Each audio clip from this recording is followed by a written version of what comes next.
LCB પોલીસે MD drugs ઝડપ્યું। Nadiad pitch ચોકડી national highway 48 નજીકથી ઝડપાયું એમડી ડ્રગ્સ। કુલ 2.34 લાખ રૂપિયાનું 23 ગ્રામ 450 મિલીગ્રામ એમડી ડ્રગ્સ જપ્ત કર્યું। એમડી ડ્રગ્સના આરોપી અશ્વિન કુમાર ઉર્ફે જલો નટવરલાલ ઠક્કરને ખેડા એલસીબીએ ઝડપી લીધો। એમડી ડ્રગ્સ આપના રાજસ્થાનના ડુંગરપુરના મહેન્દ્ર બન્નાને ઝડપવા ચક્રો ગતિમાન।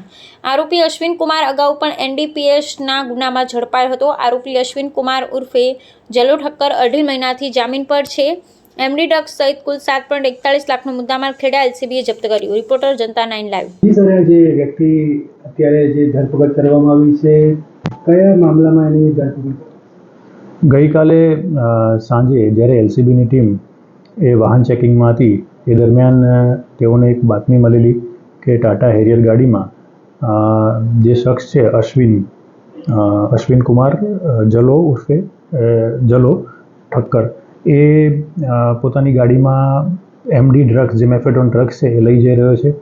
જેના આધારે વોચ ગોઠવી અને એ ગાડીની ઝડપી લેતા તેમાંથી 23.450 ગ્રામ એટલે 2.34 લાખ રૂપિયાનું એમડી ડ્રગ મળી આવ્યું હતું અને આ ટાટા હેરિયર ગાડી પણ આ બાબતે કબજે કરેલી છે। આ જે ડ્રગ છે એ અમદાવાદથી લઈ અને એ બરોડા તરફ જઈ રહ્યો હતો। વચ્ચે આપણે ઇન્ટરસેપ્ટ કરી અને પકડી પાડ્યું છે। એ રાજસ્થાનથી લાવેલા વાત પ્રાથમિક તપાસમાં જાણવા મળે છે।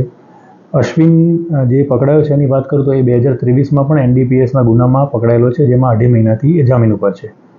તો સંપૂર્ણ વિગત ધ્યાને લઈ અને ટોટલ 7.41 લાખ રૂપિયાનો મુદ્દામાલ એ કવર કરવામાં આવ્યો છે। ડ્રગ્સ કોને આપવાનો હતો કે કઈ એની એ બાબતની વધારે પૂછપરછ ચાલુ છે।